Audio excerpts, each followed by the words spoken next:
In the modern age, Disney seems hell-bent on doing more sequels than ever before. From doing direct-to-DVDs about 30 years ago to actual animated sequels, they follow a pattern of mediocrity wherever they go. Something that Pixar at the very least was good at, and one I am hopeful for in the future with films like Inside Out 2 that actually has potential. And when I mentioned that, I also talked a bit about the failures of Frozen and Frozen 2, and the confusing future of other films like Frozen 3 that is going to come out, where I question if it could work. Not that I hate the idea, but I just question the actual potential that actually can happen. But in regarding that, news actually broke out this morning that I decided to record this quick video where Frozen 4 was also in the possible works. The dumbest thing that's been ever said imaginable. Because on the show Good Morning America on ABC, that also is of course owned by Disney, CEO Bob Iger talked about his newest addition to Hong Kong Disneyland being the world of Frozen, an entire land inspired by the franchise itself that's going to pop up in other parks around the world. Something I enjoyed the Imagineers designing and the fact of the land itself, but not the fact that it does still focus on a single IP like Frozen, obviously being the focus for Disney 10 years after its release, like other franchises like Toy Story, Marvel, and Star Wars is compared to the many other films we all love that has more compelling stories to actually tell. But beyond that actual announcement, he did actually mention what was happening with Frozen's feature films, as said here. Well, I'll give you a little surprise there, Michael. Frozen 3 is in the works, and there might be a Frozen 4 in the works too, but I don't have much to say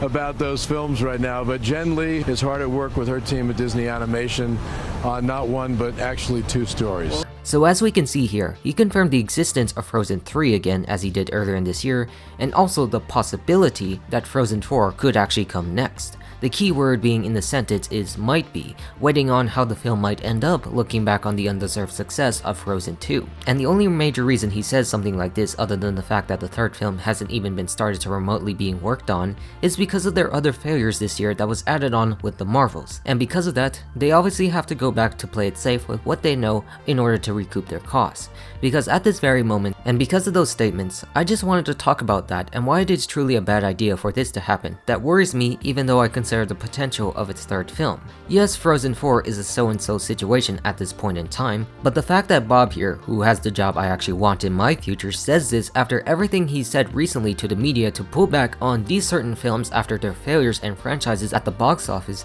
just represents a dire situation to come out of Disney that shows they have no plan whatsoever and are just winging it as they go along. How the company no longer just has that creative voice that Walt Disney originally had that propelled this company into the stardom we all know today with its feature films and theme parks. And because of that, I cannot even gladly think about at this point that means that they'll delay a live-action film of Frozen, because if anything is to go by, they really will do it in between that same time regardless, considering films like Moana at this very point, where announcements like that and Frozen 4 are just done out of money rather than story quality, unless you want a stupid 2-parter finale if that's the way it goes. Which, to be fair, does make a lot more sense if they do have a cohesive plan to tell a complete story compared to the likes we already had. But also makes it more worse because you're just stretching a franchise that at least had a very happy ending in the very first film. Because also, how can we actually trust you to deliver this after you broke your own logic in the second film with no time and nowhere to go? You cannot give this company the benefit of the doubt for ending up with something like Frozen 2, which is on the lower end of their own reviewed films, even if it actually made more than the first. But because of that, I just truly don't doubt Frozen will continue to make $1 billion over with each new successive film, because there's just something about the franchise that people really like regardless of its poor quality that we know of. I loved it when it came out, you probably did too, where it was just such a phenomenon here in the States and worldwide beyond anything we could imagine, where making Frozen lands in their theme parks in China and Japan only strengthened that argument considering how much they actually adored such films, literally one of the highest grossing films of all time in countries like Japan. And it just shows us that Bob Iger is just one of the most creatively bankrupt CEOs in the entire world, relying on his laurels of the properties he bought himself that are also failing because the company expects them to deliver on the basic essence of what they are, distancing themselves from the basic essence of where they began. Words that actually Bob Iger himself said about why some companies ultimately fail or don't survive long. The position that Disney themselves find them decreasing in film, saved only by the factor of their theme parks that actually makes most of their money. It's a factor that they just can't let it go at this point, cannot let other other films to flourish when we know damn well they can also succeed and return to the roots of 2D in this very realm. Where making something like this just sets us back even more with the claims that they might even go back to 2D when they won't even do that with what Frozen is and what will always be in 3D, which it very excelled at, and probably one of the predominant reasons why Disney stuck to this very style of animation that we see today. In this instance, Frozen just shelters Disney into a hole that refuses to change or grow at all. I mean, if 2 films are what you need to solve the problems presented in Frozen 2, then actually go for it. Do something interesting with the ideas you actually have shown from before and the characters that actually went nowhere. You have the resources to make it work, so go ahead and actually do it. But do it in a way that actually makes perfect sense and not show us that Frozen 4 is the most blatant cash grab in the entire world that is even more evident than Toy Story 5. Because another thing about this is it could be easily solvable if the film was longer, both of course of the future of Frozen 3 and what could have been in Frozen 2 when you think in terms of other films like Across the Spider-Verse in that sense, even though that was also a confirmed 2-parter. Where at the very least with where it ended up and what they said before, it was always going to be that way to actually conclude what they started, that they knew where they wanted to go even though the next film has been delayed and the numerous issues the animators had working on it. Just that there is a conclusive plan to why it's being made rather than announcing it at a time like this where things are failing for a company like Disney. Not fully, of course, like people say, but just in terms of their movies that we all know and love, that is diminished in its overall reception. And if you can actually justify this without having Bob just drop the possibility and not fully confirming Frozen 4 itself that could actually exist,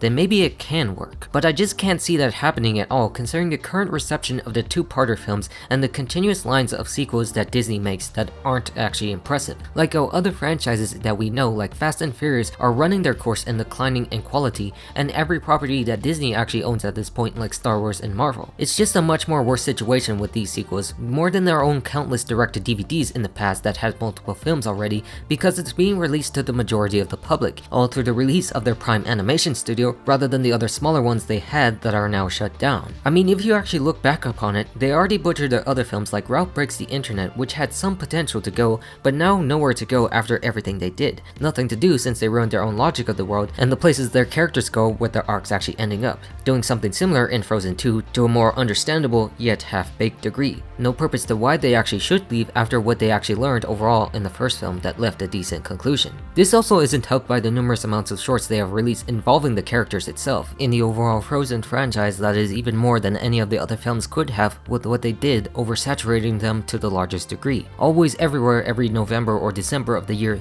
like they are the newest figures of Christmas, where what was once charming about characters like Olaf are just now more annoying, plastered everywhere you go with Josh Gad's bubbly voice ringing in your ears without any sense of story or wonder at all. Compared to Toy Story, it really cannot stand to do this as they don't have the proper sense of character story that was there from the start that logically concluded in such a sensible manner, where it needs to fix it in some tangible way to make it work rather than where they actually ended up in the current states that seems harder to actually change. How it has to be broken even further to make any sorts of sense, where they didn't actually know what to do with that concept in the spirits and the elements that aren't fleshed out very well, and the reason why Elsa's there and why Arendelle just has to be spared all of a sudden without a single thought to what actually happened before with what was actually being built so that which could be destroyed. Why even announce this possibility when there are much more deserving films that should have had a sequel? Zootopia 2 is another film that was announced that we haven't seen more of yet that should be given more of a spotlight than Frozen or just any of the other films that actually deserve a far better chance from where the stories ended up. Not that I personally advocate for them actually doing so because they had conclusive arcs in the first already,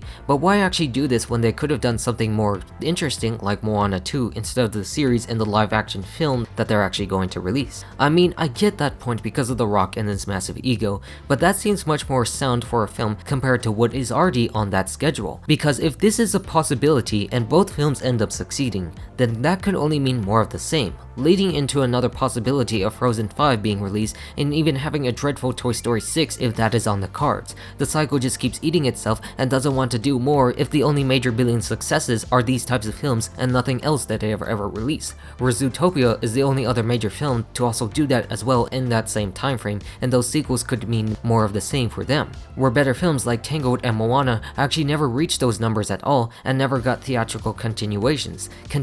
that are far more better considering the series series they released like Tangled, like they've done for other films like Emperor's New Groove and Lilo and Stitch, which also had the same direct-to-DVDs, but more competent ones might I add. And when you think of that, then why shouldn't Frozen actually get that same treatment of being a series? Having Disney Animation itself with what they done with Zootopia Plus and Baymax, and eventually have Moana to have a fully fledged series that could explore that world a bit better. I mean, the obvious answer is money and how much they can make in theaters with a global phenomenon that is actually well regarded with the songs as a movie before exploiting such at Disney Plus, but it's just a more sound idea than this could ever be. You just cannot say something like this at a time like this when other sequels they have been made and remakes and franchises are just failing to deliver at the box office and public critical reception. We cannot care about the fact that you might split the story when it already happened before and everyone was already upset at that choice in some way, with Across the Spider-Verse of course, where they instead propel other films of different genres that are not what we usually watch during your own rise. Just make a longer film if that's the case. If you cannot solve Frozen 3 in one go and do Frozen 4 on that side if Frozen 2 is anything to show. Just make it make sense. Which, thinking about it now, it could make more sense if they actually did that for Frozen 2 in the first place, or just make it longer like the film should have been that would have actually explained it. I'm sure lots of people would have been happy for an epic 3-hour Disney film with the most interesting story and world they have to offer, but they just never actually provided that because they don't believe that that should be the length that they should be doing at all compared to their Marvel films or whatever. But with that being said, with how early it really is, I still won't write this completely off if they have an interesting broad connecting story to tell that can match the potential that Frozen 2 have had, if that possibility and might be still would exist. But relying on might be's are just not the best thing for them to do at this very moment, where the only thing I really have to say about this is just for the love of God, make another 2D animated film again. We don't need things like the Frozen cinematic universe to take off before characters like Olaf manage to join the Avengers and defeat Kang in the end, even if that would even exist. It just doesn't make sense for you to do that when you haven't had the track record to show us that. And with that all said, I'm all done, so goodbye.